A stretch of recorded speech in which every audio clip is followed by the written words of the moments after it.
Tere! Täna on meile stuudiosse jõudnud klassijuhataja Peeter Koorep. Tervist! Kes lõpetab nüüd juba oma 5. lennuga. Kuidas need aastad on teie lendudega möödunud? Minu jaoks väga huvitavalt ja hästi, nii et mul on ikka head mälestused. Vaatame ühte videot teie kolleegide poolt. Milline kolleeg on Peeter Koorep? Peeter kolleegina on väga sõbralik, abivalmis ja Peeter on selline inimene, kellele peale saab alati loota. Kas teil on mõni põnev seiklus või lugu rääkida temast?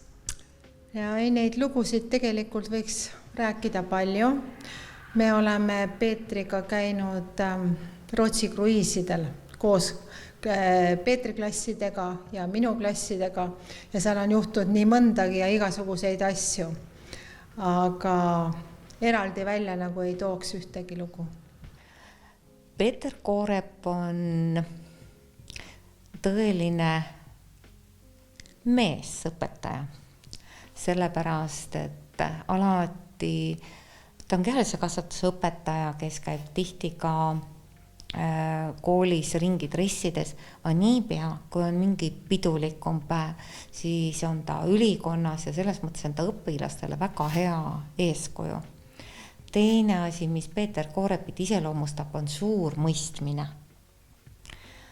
Ta on selline õpetaja, selline klassijuhataja, kes alati püüab aru saada. Ta alati arvab ja ootab õpilastest parimat, sellepärast, et tema jaoks ei ole lahendamatuid olukordi. Ta alati püüab toetada õpilast, et kui kuidagi ei saa, siis kuidagi ikka saab ja püüab tast mõista, et miks on see nii. Väga empaatiline ja hea eeskuju teiselt poolt.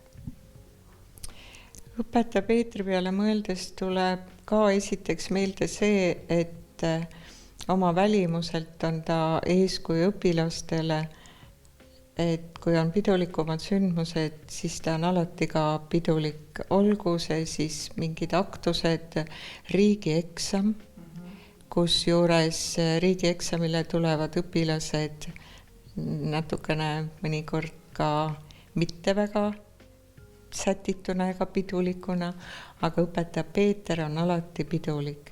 Teiseks on ta õpetaja või klassijuhataja, kes võib ükskõik missuguse aineõpetajaga tülli minna, et aga oma klassi õpilase eest seista.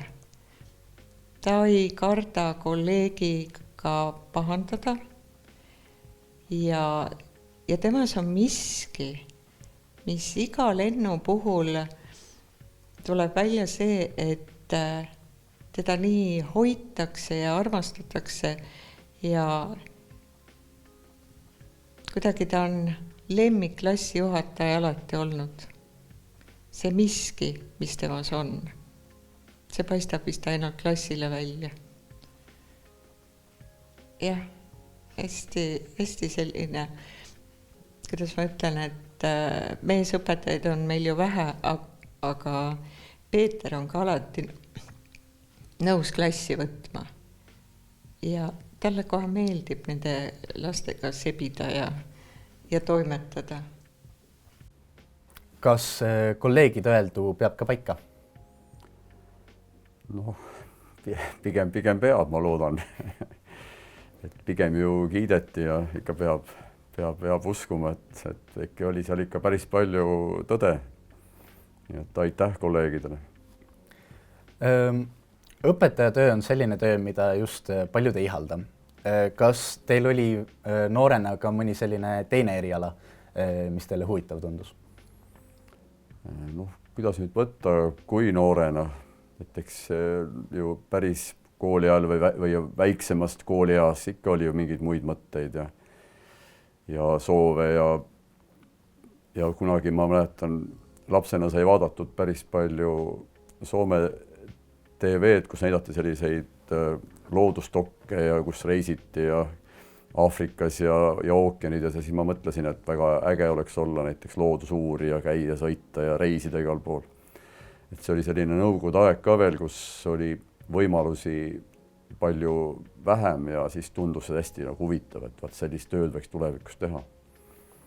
Aga hiljem juba ikkagi, kuna ma sporti tegin ja olin noorena ka suhteliselt edukas, et siis läks sellise loomuliku rajana ikkagi minna edasi õppima siis kehakultuuri Tartu Ülikooli. Mis on teie töö juures selline kuldne hetk või asi, mis teid motiveerib oma tööd tegema?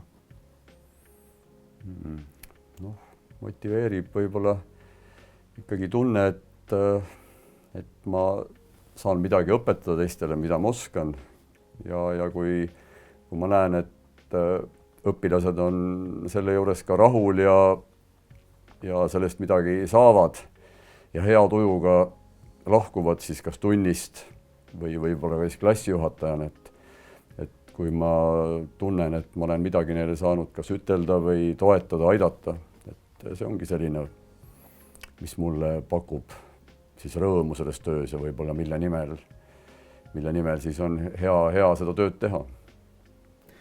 Kui nüüd koolielu korraks kõrvale jätta, siis mis on sellised asjad, millega te tegelete kooli kõrvalt, näiteks hobid? Noh, mul päris sellist kindlat hobi ei ole, et ma nüüd oleks mingi väga aktiivselt mingi asjaga tegeleks, eks see sport mind saadab ikkagi, et spordiga ma tegelen, aga lisaks veel ikkagi meeldib lugeda, meeldib käia teatris, meeldib käia looduses, et sellised mitmekülgsed asjad, mis mul ikkagi pakuvad vaheldust ja rõõmu. Aga sport ikkagi haarab suurem osa, jah? Noh, ma nii ka päris ei ütle, et võib-olla kui võtta, et tööst on päris suur osa, siis ikkagi tööväliselt ma paneks niimoodi võrdselt, et kõik need asjad, mida ma nimetasin. Kui nüüd tulla klassijuhataja töö juurde, siis milline oli teie eelmine klass? Noh, eelmine klass oli mul väga hea klass, et olid eriti võib-olla isegi natuke ületasid ootusid, nad õppisid väga hästi. Juba see näitab, et 6 õpilast sellest klassist lõpetavad gümnaasiumi medaliga, mis on väga hea tulemus. Ja muidu ka kõik said oma asjadega hakkama ja ka muidu olid suhted head, et juba algusest peale ikkagi sai öeldud, et klass on selline sõbralik ja et keegi ei ütle kellelegi halvasti ja kui on mingid olukorrad, siis aidatakse üksteist. Nii et ma võin öelda, et klass oli tubli ja läks hästi. Kui nüüd Petersoni kooliõpilaste juurde tulla, siis kuidas te meie kooli õpilasi iseloomustaksite? Noh, ega ma nüüd väga palju teistes koolides ei käi ega ei õpeta, nii et ma ei oska nüüd niimoodi öelda, et meie koolis on mingisugune, et mingis mõttes nüüd eristub mõnest teisest koolist, aga nii palju, kui ma nüüd ikkagi siin koolis olen ja käin ja siis ma tajun, et ikkagi selline sõbralik õhkkond on meie koolis ja õpilased on valdavalt valmis ikkagi kaasa lööma meie üritustel ja eriti kui me ka ise suudame neid huvitavalt pakkuda ja teha, et ega sellist kaasalöömislusti ja positiivset meelt minu arust meie koolis võib esile tõsta küll.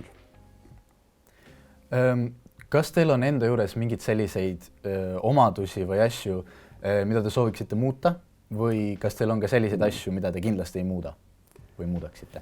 Muuta, võib-olla tänapäeva mõistes ma natuke tunnen, et ma ei ole väga selline, kuidas see nüüd ongi, infotehnoloogia huviline.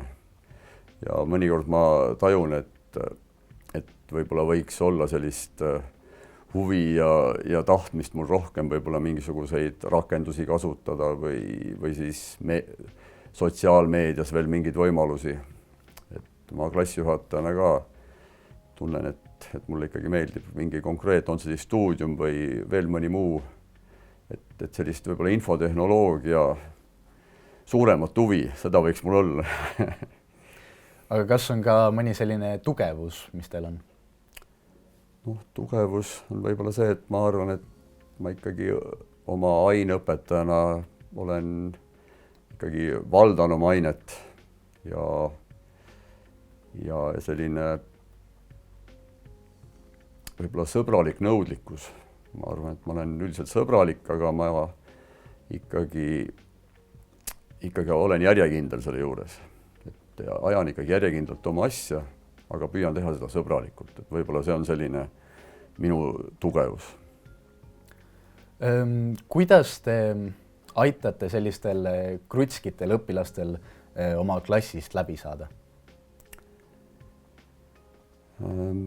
Alati ma olen mõelnud, et kui on mõni erisus või mõni probleem, et ikka selline esiteks individuaalne lähenemine on see, mis eelkõige aitab, et proovida õpilasega kuidagi saada aru tema, siis, et miks ta niimoodi käitub ja püüda talle siis kuidagi nõu anda ja võib-olla siis ka teiste õpilastele öelda, et suhtume sellesse asjasse niimoodi või et mitte tõrjuda siis sellist krutski inimest, et anda talle oma võimalus ja ikkagi toetada. Kas teie igapäevaelus on ka selliseid hetki, kus te peate iseennast ületama? Mingil määral ikka. Eks ju kõigil tuleb vahest kokku võtta ennast. Mõnikord oleme väsinud või tüdinenud või on siis mõni klassijuhatajana võib ju ka olla, et on teinekord vaja mingit ka probleemi lahendada, mis ei ole nii meeldiv. Aga eks see on selline töö osa, mis tuleb ikkagi ära teha ja ennast rahulikuks sundida, et mitte ärrituda liialt. Et võib-olla teinekord on see, et tekib sisemine ärritus või tahaks kuidagi ütelda kas siis kurja häälega või tegelikult ikkagi see edu ei too, et elu on ikkagi õpetanud, et ikka heaga saab rohkem kui kurjaga. Suur aitäh saatesse tulemast! Aitäh! Ning kohtume järgmiste klassijuhatajatega.